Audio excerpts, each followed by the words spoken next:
Salut à tous les amis, c'est Akan, j'espère que vous allez bien. Aujourd'hui on se retrouve dans une nouvelle vidéo Thread Horror où je vais vous raconter 3 histoires. Bah, décidément, vous êtes vraiment chanceux. Donc sans plus attendre, on est parti pour se faire des petits frissons comme on aime ça. En plus il fait chaud donc faut se rafraîchir un petit peu.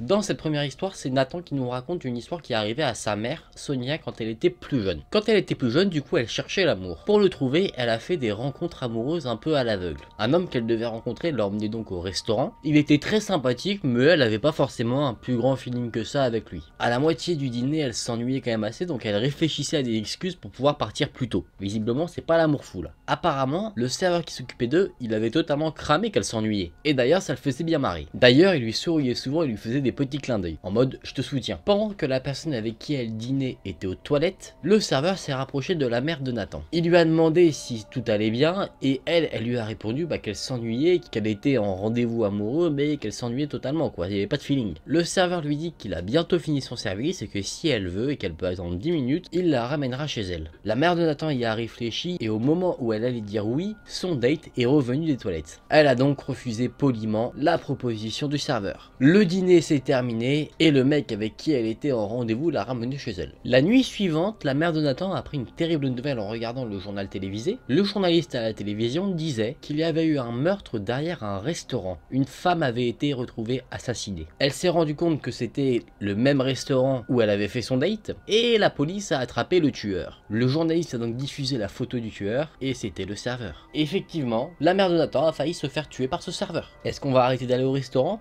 Bien sûr. Est-ce que maintenant on va faire que des livraisons Uber Eats? Bien sûr. Est-ce qu'on devient parano? Totalement. Passons donc à la seconde histoire. C'est l'histoire de Lucas et Tommy qui vendaient de la limonade occasionnellement aux passants pour se faire un peu d'argent de poche. Ils étaient frères, ils faisaient ça régulièrement pendant l'été. Ils gagnaient jamais énormément d'argent mais ça les faisait bien kiffer de faire ça. Une après-midi où il faisait très chaud, un peu comme aujourd'hui quand je tourne cette vidéo, une vieille voiture est passée sur la route à côté de leur stand de limonade. Elle était vieille, assez creepy, c'est pas la voiture qui rassure quand elle passe devant toi. Et en plus de ça, elle est passée 2-3 fois. À un moment donné, la voiture a ralenti et s'est arrêté devant leur stand. Il y avait une femme assise sur le siège passager. Elle a baissé sa fenêtre. Elle était très fine et avait des cheveux gris. Elle sentait également fortement la cigarette. Elle avait d'ailleurs les ongles plutôt jaunes, sûrement dû au fait qu'elle fumait un peu trop. Les deux jeunes garçons ne pouvaient pas décrire en détail à quoi ressemblait l'homme physiquement, ils voyaient juste sa silhouette derrière la femme. Ces deux personnes semblaient plutôt étranges, elles avaient d'ailleurs des vêtements assez vieux, par exemple ils étaient sales et avaient des trous. Je pense sincèrement que c'est pas ce qui rassure des enfants. La femme va commencer à entamer la conversation avec nos deux jeunes amis. Elle va dire: vous vendez de la limonade tout seul? Lucas répond: oui, notre maman nous laisse faire, elle nous fait confiance. La vieille femme répond: est-ce que ta maman est à la maison? Lucas répond: oui, elle est dans la maison. La vieille femme se retourne vers l'homme qui était au volant et l'homme lui fait un signe de tête, il acquiesce comme ça avec sa tête, sans rien dire, toujours en regardant la route droit devant lui. La femme dit: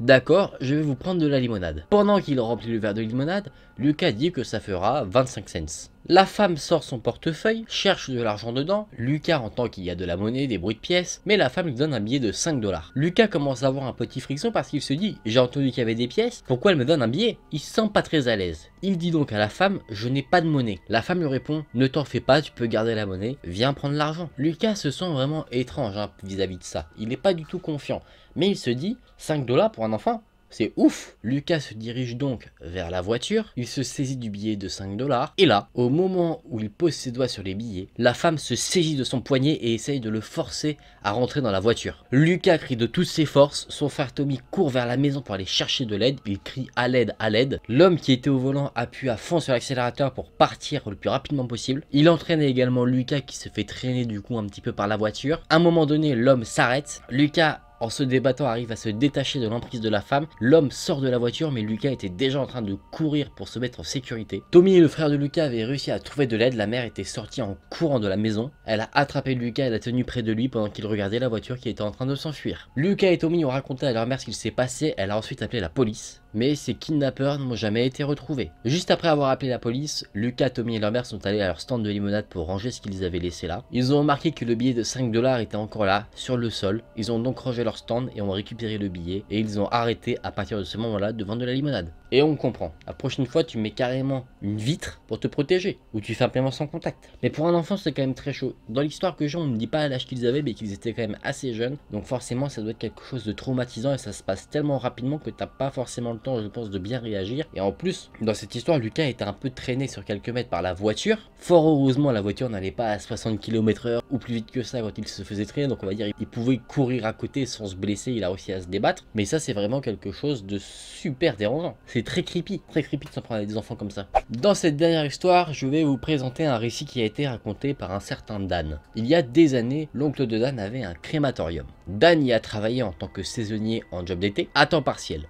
Il dit que ce n'était pas un job très marrant, mais que c'était très bien payé, donc ça lui allait. Il était étudiant à l'époque, donc il avait besoin d'argent et du coup ça faisait totalement le taf. Du coup ça lui permettait de mettre pas mal d'argent de côté. Ce qu'il nous dit sur ce métier-là dans les crématoriums, c'est que en fait travailler avec des cadavres, c'était très dérangeant au début, il avait beaucoup de mal, mais au fur et à mesure du temps, on s'y habitue. En quelque sorte en tout cas. Un matin, pendant qu'il nettoyait le sol du crématorium, un corbillard noir s'est présenté sur leur parking. Un homme en noir est sorti de la voiture et l'oncle est sorti du crématorium pour aller lui parler. Et à un moment donné, l'oncle a appelé Dan pour venir donner un petit coup de main. Il lui a demandé en fait de les aider à porter un cercueil jusqu'à l'intérieur du crématorium. Il trouve ça assez étrange parce que habituellement, le cercueil est dans une autre pièce avant d'être directement mis dans le crématorium. Il est d'abord dans une maison funéraire. Ils ont donc posé le cercueil dans le crématorium et l'oncle a fait tous les préparatifs pour l'incinération. Pendant quelques minutes, Dan est resté avec l'homme en noir. Il nous dit qu'il y avait un silence assez gênant. Il ne savait pas quoi dire, il pensait que c'était un proche de la personne qui se trouvait dans le cercueil.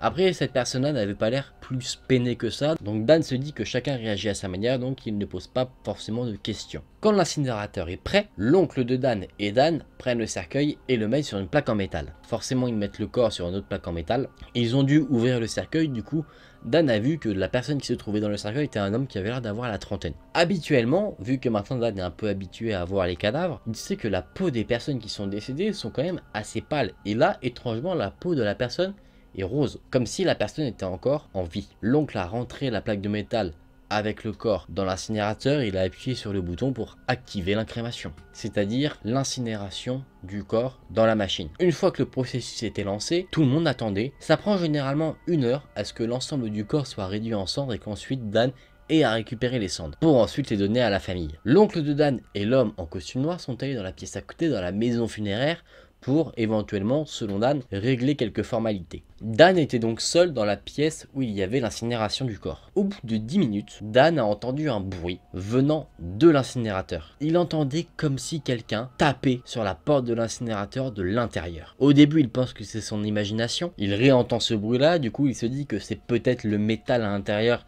qui réagit à la chaleur. Mais à force, il se dit que ça ressemble de plus en plus au son de quelqu'un qui frappe à la porte de l'incinérateur comme s'il souhaitait sortir. Comme si quelqu'un se faisait brûler à l'intérieur vivant. Dan est pris de grands frissons. Dan est sûr que l'homme qui est en train de se faire incinérer, qui est en train de se faire brûler et réduire en cendres, est encore vivant. Totalement terrifié, Dan court dans la maison funéraire et raconte à son oncle ce qu'il a entendu. L'homme en noir et l'oncle viennent donc dans la salle où il y a l'incinérateur et on réentend le bruit qui tape à la porte. Et là, l'oncle de Dan dit « Je n'entends rien », alors qu'on entend vraiment clairement que quelqu'un tape. C'est tellement fort qu'on ne peut pas ne pas l'entendre. Et Dan est sûr que ce n'est pas son imagination qui lui joue des tours. Mais en plus de ça, l'homme qui a amené le corps qui est en costume noir dit que lui non plus n'entend rien. Dan les regarde, totalement horrifié, il commence à douter de sa propre santé mentale, et l'homme en noir et l'oncle haussent les épaules en disant on sait pas ce que t'as, et retourne dans la maison funéraire. Dan ne sait pas comment ouvrir la porte de l'incinérateur, il se dit que même s'il savait comment l'ouvrir et qu'il l'ouvrait, il ne savait pas ce qu'il verrait à l'intérieur. Il avait totalement peur de découvrir ce qui pouvait se passer. Il se dit, est-ce qu'après 10-15 minutes dans l'incinérateur, est-ce qu'un homme peut, même s'il est en vie, peut toujours être en vie? Il entendait toujours ce bruit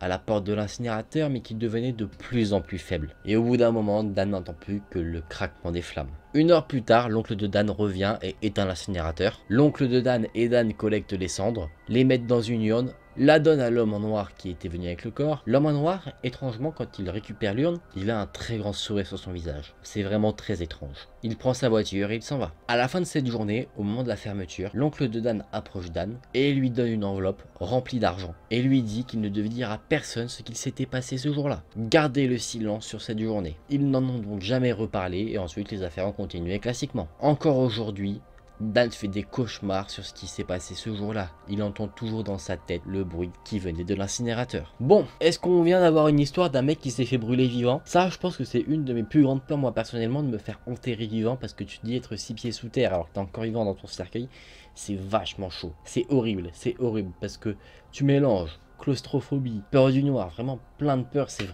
J'ose même pas imaginer. Mais là, du coup, moi, ce que je peux en conclure de cette histoire-là, c'est que le mec qui a apporté le cercueil avec l'homme, c'est peut-être un mec d'un gang, un mafieux, on n'en sait pas forcément trop sur le contexte. L'organisation ou la personne qui a amené le corps voulait faire taire la personne qui était dans le cercueil.